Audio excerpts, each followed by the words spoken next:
أهلا بيكم، معاكم أحمد الدسوقي، والنهاردة هنراجع الجزء ال 12 في تاريخ الفلسفة اليونانية ليوسف كرم، فتابعونا.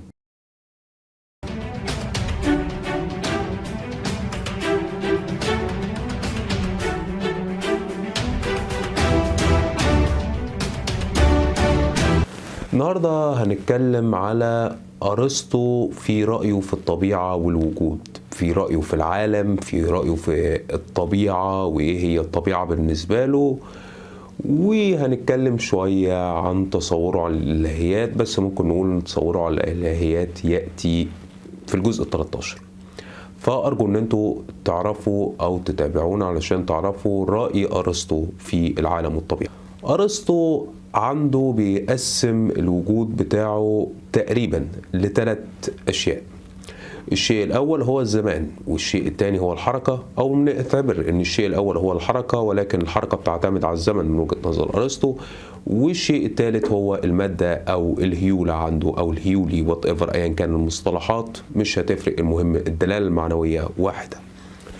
أرسطو كان بيعتقد فكرة الحركة، والحركة عنده هي الأساس. فكرة إن في حاجة اسمها برهان الحركة عنده، اللي هو محرك لا يتحرك، نظرا بأن هو يرفض التسلسل إلى ما لا نهاية. التسلسل ما لا نهاية اللي أنا أقصده مش التسلسل ما لا نهاية الموجب اللي هو ما لا نهاية بلس، أو ما لا نهاية اللي هي في الأرقام الموجبة يعني، لا، هو عنده رفض الفكرة الما لا نهاية السالبة، الانفينيتي ريجريس. عشان كده معظم المناطق السوريين بيرفضوا فكرة الانفينيتي ريجريس بناء على آراء أو فلسفة أرسطو، لكن مش هنخش في التفصيلة دي.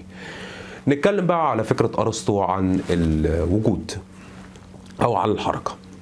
الحركة عنده بتتقسم لثلاث حاجات. لما هو يجي يقسم الحركة زي ما وصف يوسف كرم في الكتاب، أنا بتكلم هنا على حسب ما شرح يوسف كرم رأي أرسطو في الكتاب، وهتكلم على تعليقات يوسف كرم على رأي أرسطو، لأن يوسف كرم علق على تعليقات أرسطو تعليقات فيها نوع من أنواع الازدراء لرأي أرسطو. وهنا الازدراء مش قصدي بيه مصطلح يعني سيء للغاية، يعني أنا أقصد بالازدراء بمعنى الاستخفاف بآرائه والتسخيف من آرائه في هذه المسألة من وجهة نظر يوسف كرم طبعا وفقا لما ذكره في الكتاب. طيب، آراء أرسطو إيه هي في الحركة؟ الحركة بيقسمها لثلاث أنواع: الكيفية، الكمية، المكانية. الكيفية عنده هي استحالة وجود الحركة، يعني الحركة من الناحية الكيفية مستحيلة. طبعا الآراء دي بتختلف مع هيراقليدس مثلا على سبيل المثال، لأن هيراقليدس بيعتبر الحركة هي كل شيء في الوجود يعني من وجهة نظره. طبعا أنا شرحت هيراقليدس قبل كده، وهحط الحلقة في لينك ديسكريبشن مع الحلقة بتاعتي دي علشان ننشط الذاكرة في هذه المسألة.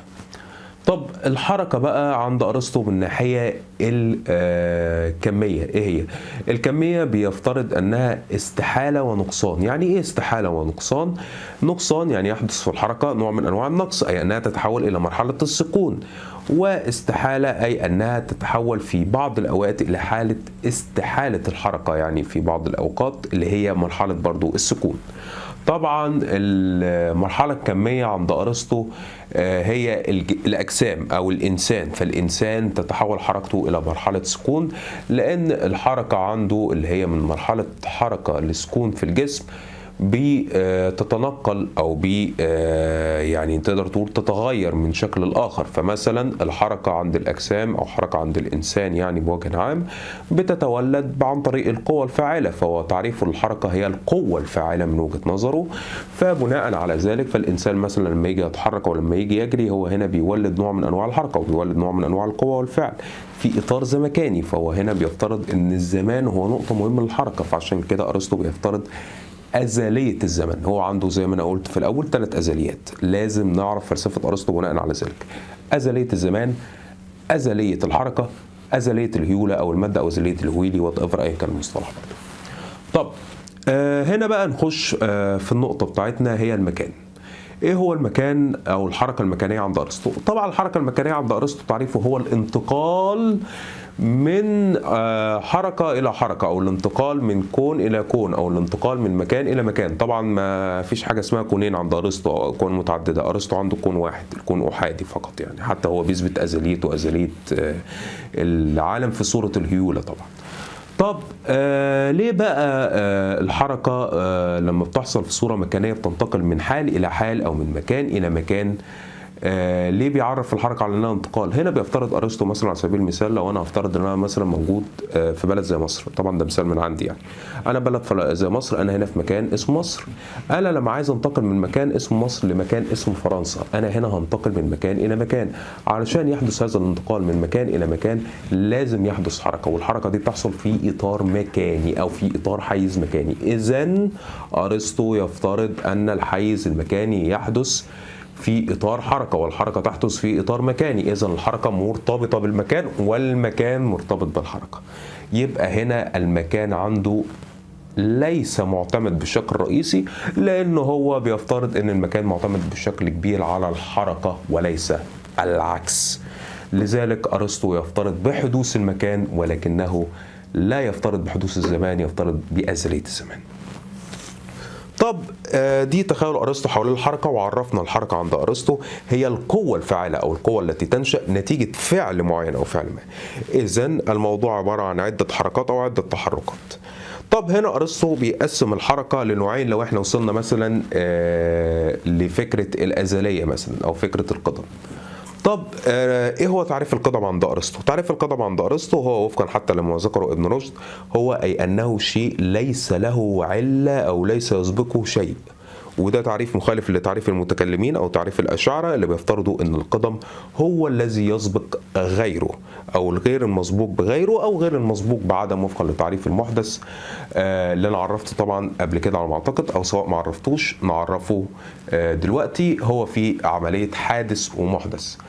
طب الحادث ده هو الذي لا يسبق بعدم وغير المسبوق بغيره.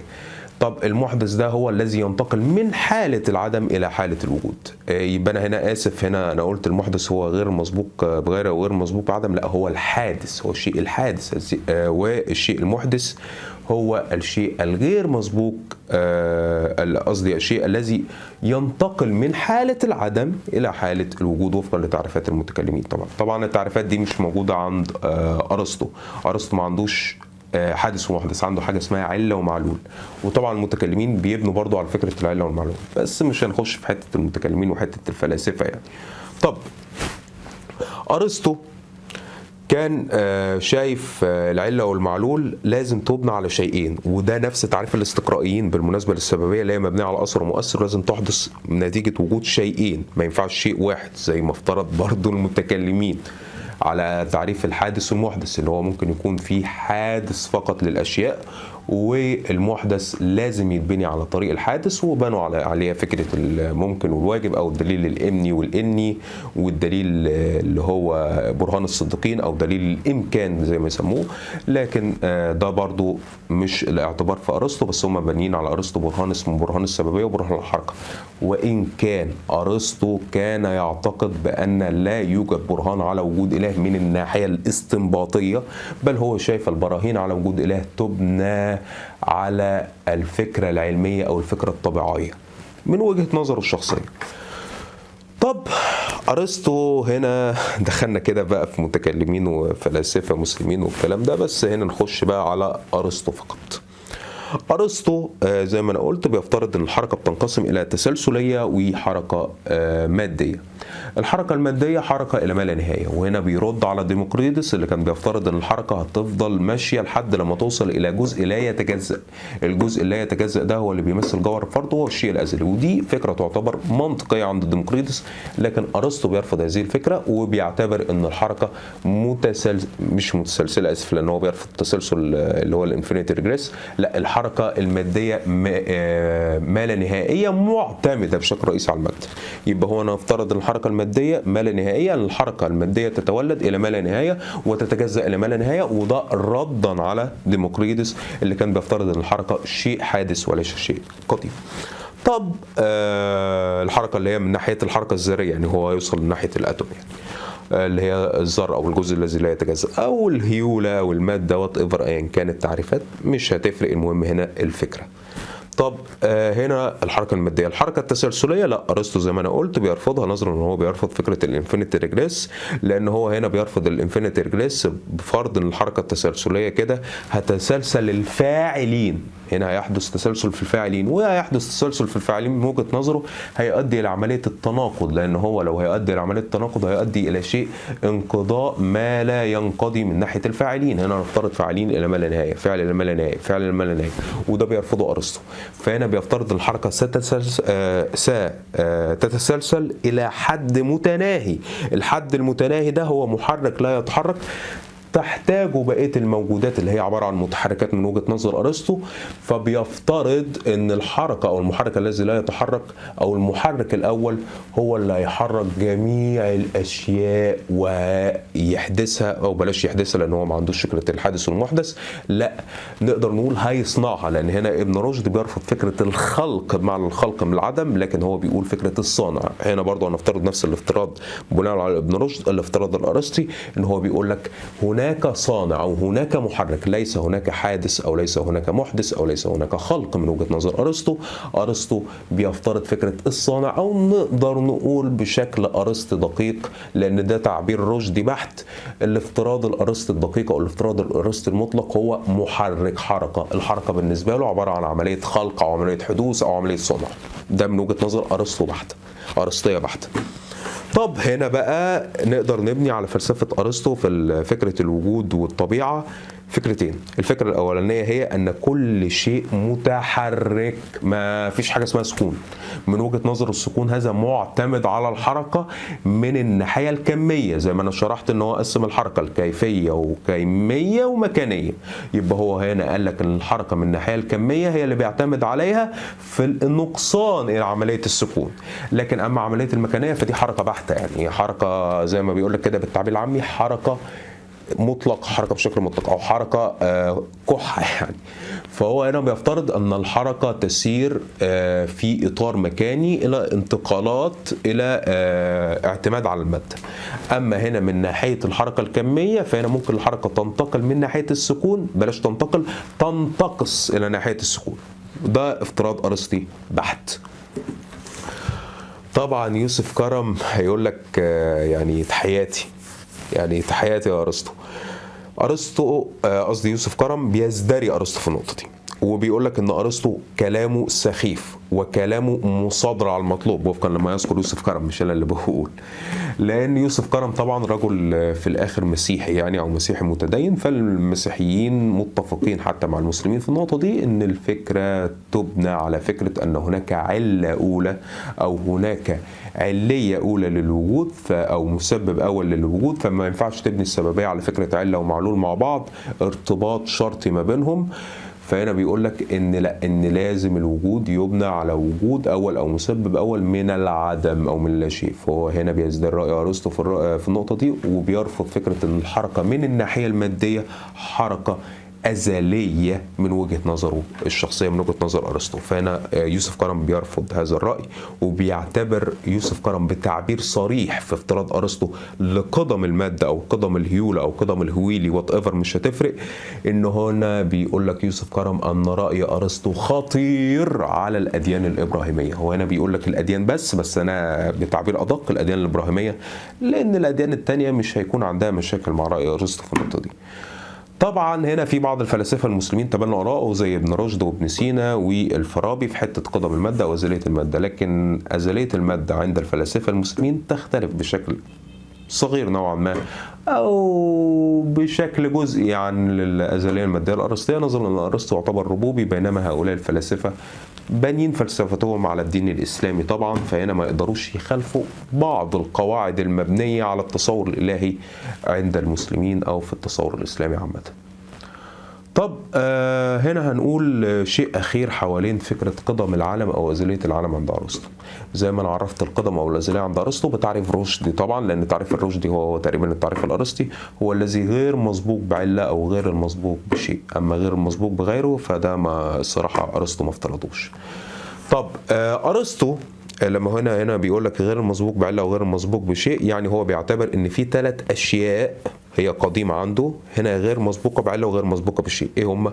المحرك الذي لا يتحرك اللي هو الله يعني او الاله في التصور الارسطي او المحرك الاول في التصور الارسطي، والزمان اللي هو عنده ازلي، والزمان عنده عبارة عن عرض ليس شيء جوهري.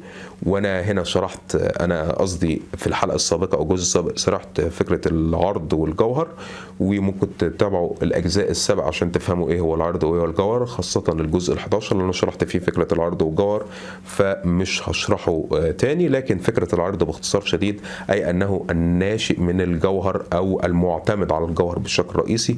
فهنا بيفترض ازلية الزمان بناء على ازلية المادة او ازلية الهيولة اللي هي ازلية في شرط حركات ازلية معتمدة على المادة. فهنا بيفترض ان في ارتباط شرطي ما بين الشيئين، ما بين الزمان وما بين المادة، وبالضرورة ارتباط شرطي مع فكرة المحرك الاول او فكرة الاله، لان في 3 ارتباطات شرطية ما بينهم. علشان كده نقدر نبني من فلسفة ارسطو برهان الحركة او برهان السببية. ايه هو برهان الحركة وبرهان السببية؟ ان يجب ان يكون هناك سبب لهذا الوجود، وبما انه يجب يكون هناك سبب لهذا الوجود، فالسببية عند ارسطو تعرف انها علة ومعلول مبنية على حد، هذا الحد هو الزمان. فبما ان العلة والمعلول مبنيين على حد اسمه الزمان، وبما ان هناك 3 قدماء عند ارسطو، هو المحرك الذي لا يتحرك اللي هو الاله والمحرك الاول والزمان والهيولة او المادة الازلية، فبما ان هؤلاء ال3 موجودين فهم المنشئين للمادة، اعتمادا على فكرة المحرك الذي لا يتحرك او المحرك الاول الذي حرك الموجودات، والموجودات تحتاج لكي تتحرك هذه الحركة، لان التسلسل الى ما لا نهاية المنحدر او ما يسمى بالانفينيتي ريجريس مستحيل من وجهة نظر ارسطية. طب انا هنا خلصت حلقتي، اتمنى ان انتم تكونوا استمتعتوا بهذا الجزء 13 هشرح مفهوم الاله او مفهوم الالوهيه عند ارسطو، فارجو ان انتم تتابعوني في الحلقات القادمه، وشكرا ليكم على حسن متابعتكم ليا. وما تنسوش تعملوا لي لايك وشير وسبسكرايب وتفعلوا زر الجرس القناه علشان يوصلكم كل جديد اول باول، وان فكره السبسكرايب دي مهمه بالنسبه لي علشان اكمل تطوير لحلقاتي واكمل تطوير للمونتاج بتاعي. وشكرا والى اللقاء.